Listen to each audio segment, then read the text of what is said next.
The Men Commandments by Christian O'Connell. 3 things happened in a week that made me think I needed to write this book. First, my newspaper had a headline screaming, "The Redundant Male." Next was my wife's sinister cackling whilst reading her new book called How to Kill Your Husband. The final insult was turning on the TV and seeing that advert for Sheila's Wheels, offering cheaper car insurance for those oh-so-careful women drivers. Discrimination, and during Heartbeat. Enough!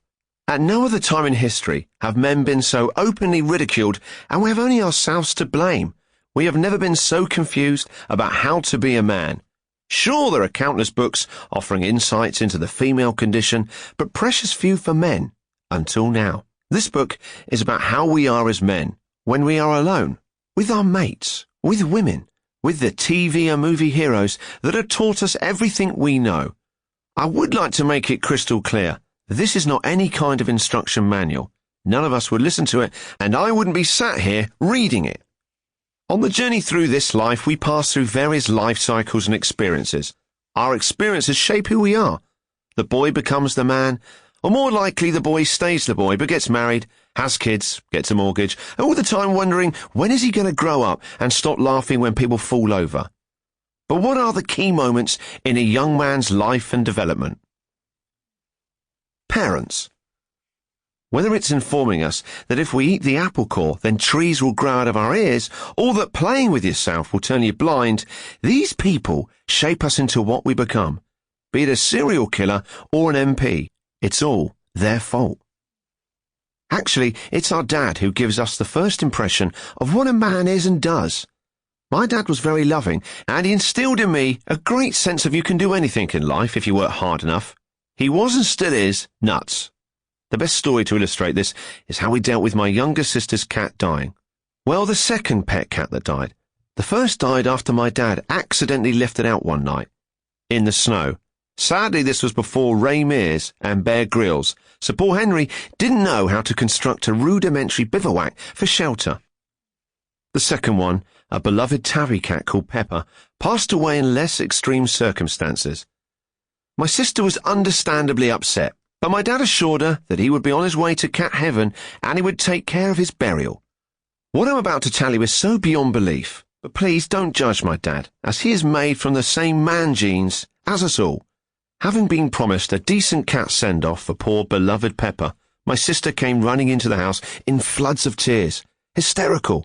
She claimed, in her emotional state, to have seen my Pepper on a skip. Now, it's sadly not unknown for the grief-stricken to see visions of the recently departed. That's what must have happened here, or so I thought. My dad calmed her down and asked me to help him with something. He quietly told me we needed to move the body. Sorry, Dad? The body? You see, my dad had deposited poor old Pepper, the family cat, on the neighbour's skip. Hey, who hasn't dumped some carpet underlay or an old painting in a neighbour's skip late at night? But a dead pet? He hadn't even made an attempt to cover it with anything, so now he was getting his son in on his deception, and I was loving it. Both father and son bonded and giggled as poor old Pepper was lifted off the skip and taken elsewhere. Then my dad calmly said to my sister, we had just checked the skip, and there was no cat body. Go see for yourself, he urged her. She then checked it and agreed. I had learnt a valuable lesson. Men lie. School days. When I think of my school days, I physically wince. It's the flashbacks of brand new shoes in September, which had no given them until March the next year, at which point it was time for a new pair of Clark's Commandos. In your early school days, your mum dressed you, but then when something called puberty happens, you no longer want this.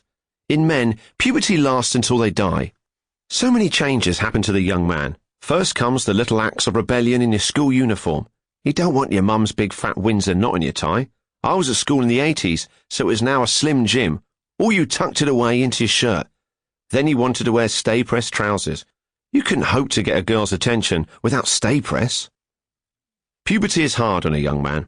How do you cope with getting unwanted and embarrassing erections in the middle of a history lesson about the Great Fire of London? They were either unwanted, or I was getting the horn from all the fire talk. It's even worse during PE. The girls in PE skirts, getting cheap thrills coming down the ropes. Me and my grubby mates suddenly Sample complete. Ready to continue?